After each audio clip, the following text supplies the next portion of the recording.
Good morning student. अभ्यास 1A का सवाल नंबर 7, निम्नांकित संख्याओं में कौन सी परिमेय संख्याएं ऋणात्मक हैं। तो पहला सवाल है -7/11, दूसरा है -6/-13, तीसरा 8/-35 और चौथा इसका -21/-23।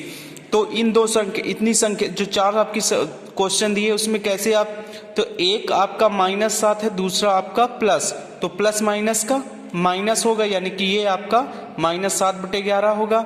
दूसरा आपका -6/13 और -13 लिखा हुआ है, -6 और नीचे आपका -13 लिखा हुआ, तो माइनस माइनस कट जाएंगे तो ये क्या हो जाएगा प्लस, ये आपकी प्लस में है।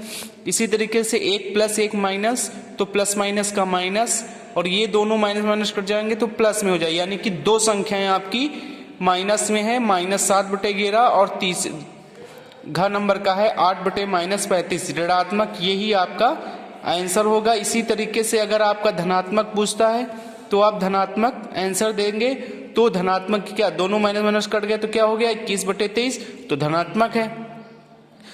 तो 6 नंबर जो सवाल है इसका, इसी तरीके से धनात्मक पूछे तो आप धनात्मक के लिए क्या, दोनों को जैसे इसको प्लस कर दे, सिंपल माइनस माइनस कट जाएंगे तो क्या 6/13 है, 6/13 आपका क्या है प्लस में है, तो यानी कि धनात्मक है। अगर माइनस में आ रहा है प्लस माइनस का माइनस तो आपका ऋणात्मक होगा।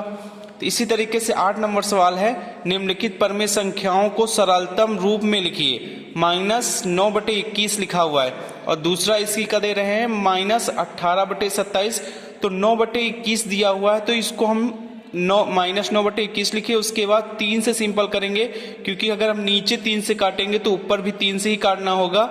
अगर आप इसके 3 नीचे से या 9 से ऊपर काटते तो आपका गलत हो जाएगा। तो 3 सत्ते 21, 3 तरह की 9, तो आपका आंसर यहाँ एक माइनस है और यहाँ प्लस, प्लस माइनस का माइनस 3/7, ये आपका आंसर होगा। इसी तरीके से आपका -18/-27 दिया हुआ है, तो हम इसको हल करते हैं, -18/ और -27 नीचे लिखेंगे। उसके बाद पहले चिन्हों को हल करते हैं, माइनस माइनस कट जाएंगे। उसके बाद आप चाहे तो बड़ी संख्या से भी काट सकते हैं, 9 से भी कट सकता है 18/27, या आप 3 से भी काट सकते हैं। तो हमने यहाँ पर 3 का प्रयोग किया है, 3 छंग 18, 3 नवा 27। उसके बाद फिर हमने यहाँ पे 3 से काटा है, 3 दूनी, ऊपर भी 3 से काटा तो नीचे भी 3 से काटना पड़ेगा, 3 दूनी 6 और 3 तरह की 9, तो यानी कि आपका आंसर आया 2/3। ये सॉल्व हो गया। आपको अब 1A में सवाल नंबर 6 से 9 नंबर तक हल करना है, क्योंकि अब यहां से आपका रिवीजन चल रहा है। मंडे को आप एक दिन अंक गणित, ट्यूसडे को बीज गणित रिवीजन पे, बाकी 3 दिन आपका अंक रेखा गणित चलेगी।